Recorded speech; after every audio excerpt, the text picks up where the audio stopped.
I just got a notification from YouTube. Happy 1 year anniversary. So I started making videos about my cancer last year. So I guess it has been 1 year since I was dealing with the cancer stuff. So last year, March 2024, I had my first son. Not first son, sorry.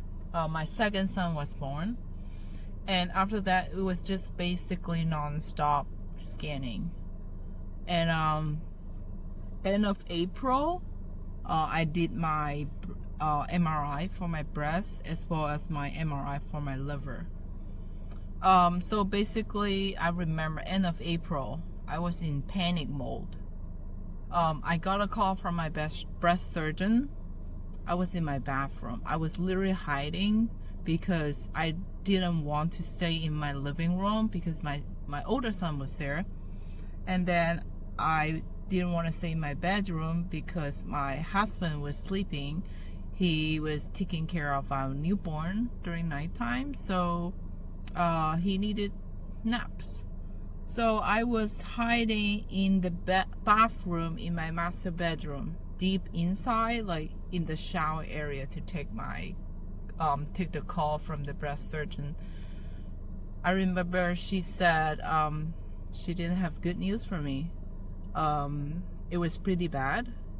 So the cancer spread throughout my spine into the pelvis. And I remember there was a little bit of silence during the call. She asked if I'm okay. Especially I just had a baby.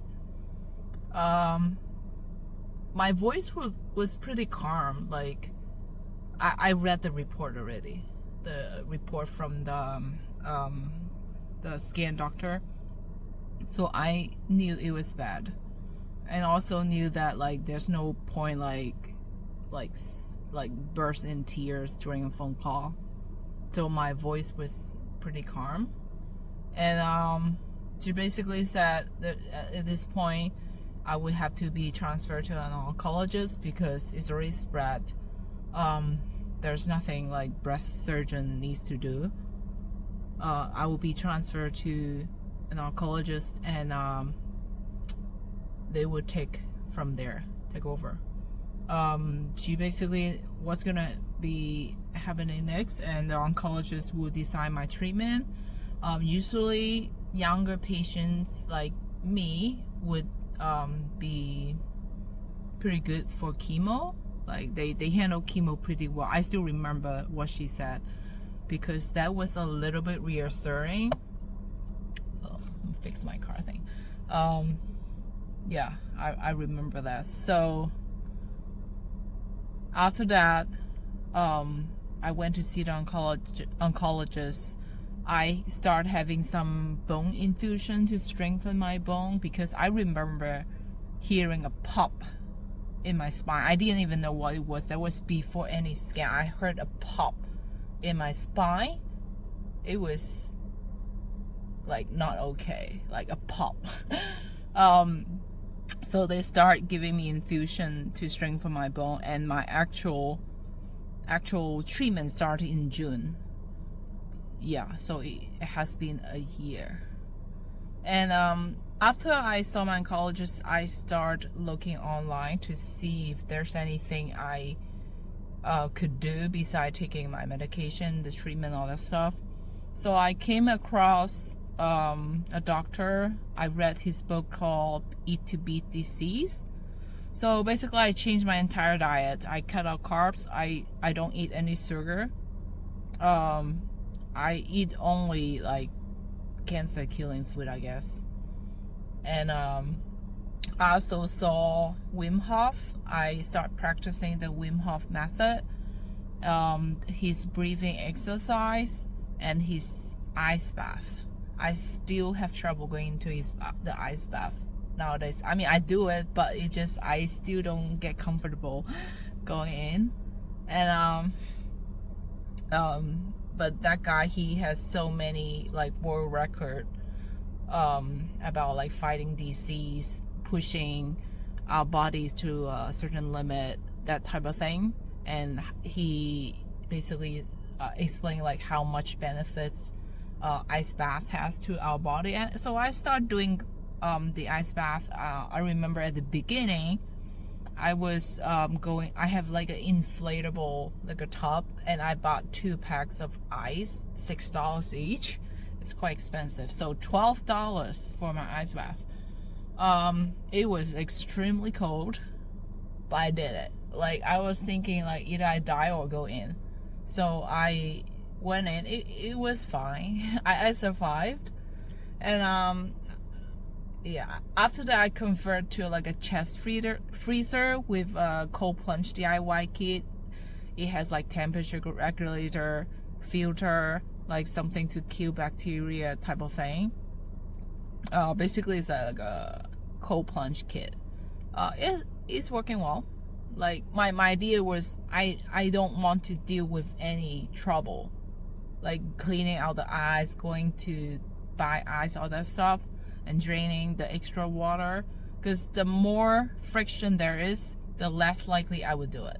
And also considering my very weak spine, it's gonna be very troublesome to carry the ice. So my husband built this thing for me. I mean, it's pretty costly, but for my health, I'm just gonna spend all the money I have to like keep me alive. So I started doing that, and twice a day.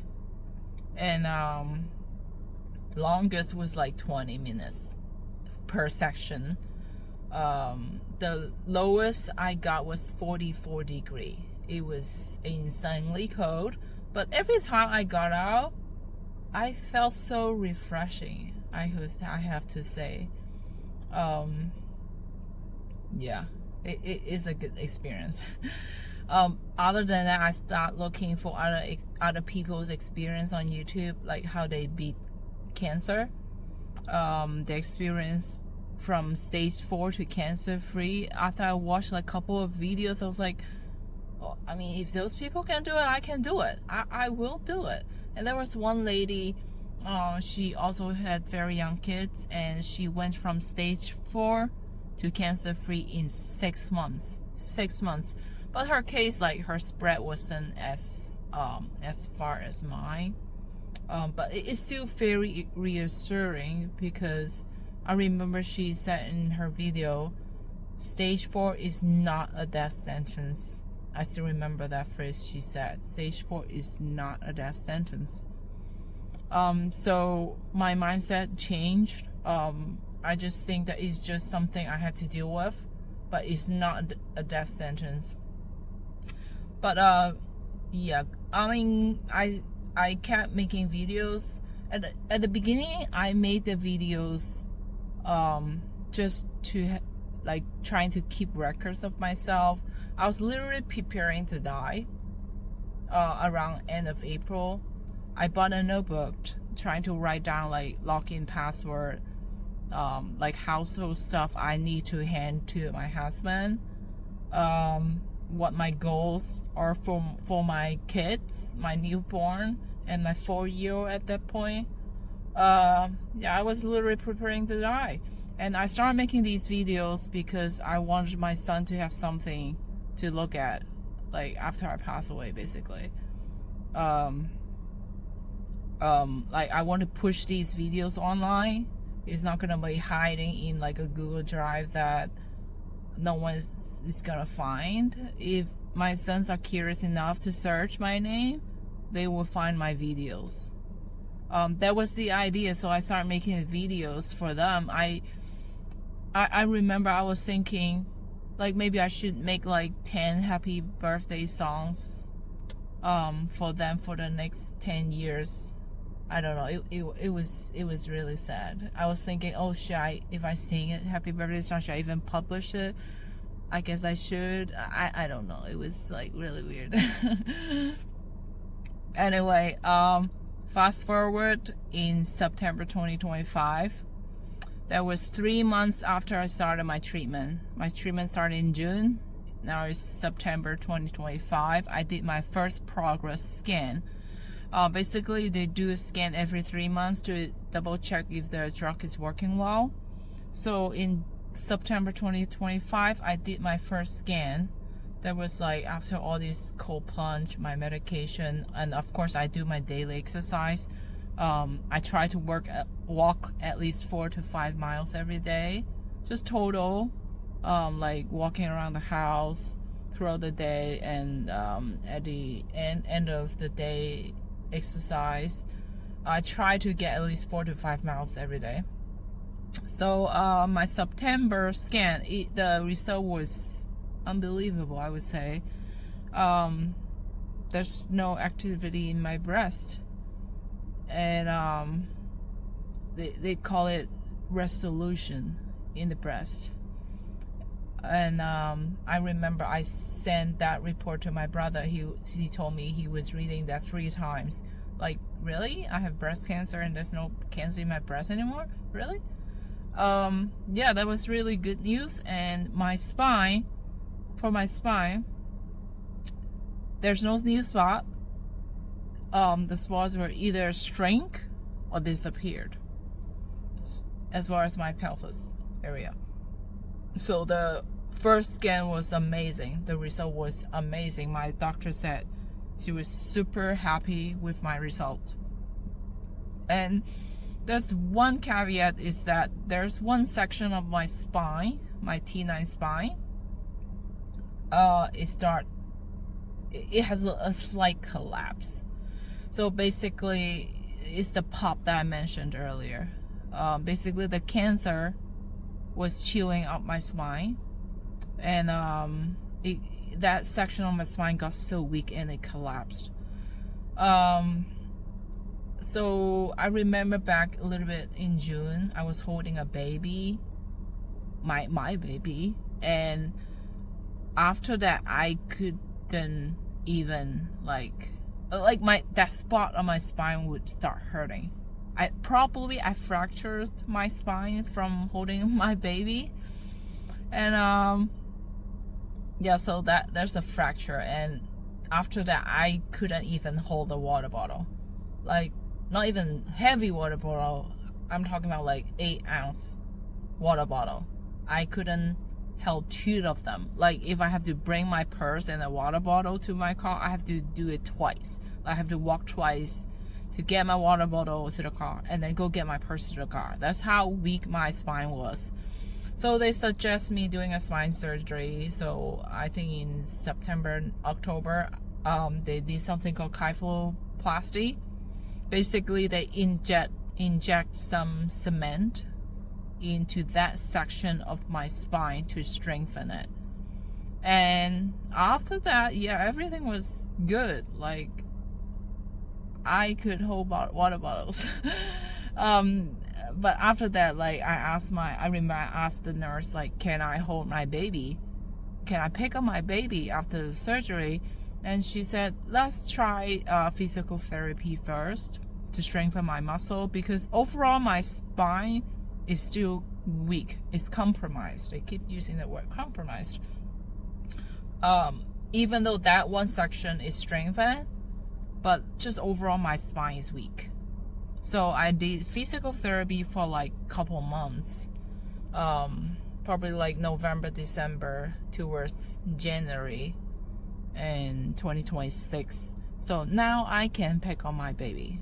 He is probably like 20-ish pounds, and I have no problem. I still have to be very, very mindful when I pick up heavy things, like not to bend my back, keep my back very straight, use my hip muscle, that type of thing. But yes, I can pick up my baby now, which is amazing. So far so good. Going forward, like roll forward to February 2026. There are only a couple spots left. Well, did I mention the 6-month scan? No, I have not mentioned. So I did another scan in November. Again, a very good result. There were only a few spots left. There's one spot in lower back of my spine, and feels like 2 spots in my pelvis. So remember at the beginning, it was just in my breast all throughout my spine and my pelvis. Now I have only a few spots left. in November 2025. So that was really good. But however, in February 2026, my latest scan, that is 9 months progress scan, they found a growth in one spot. So the spine area is all clear. My spine and my breast are all clear. And there's one spot in my pelvis start growing. I guess it start getting like resistant from my drug. So they suggest radiation to like snap out that spot so that I can continue my current treatment, the drug that I'm using, so I could keep using that, because only that one spot got immune to my drug. So that's why I did for like April. Now we're going to April 2026. That's what I've been doing. So my radiation was super duper short. I would say it was like 3 days. I was like Googling, like asking AI, like, how does these radiation work? The other people is like 5 weeks, 7 weeks radiation is kind of crazy, but mine was only 3 days. And to be honest, I felt nothing. I was laying on a bed.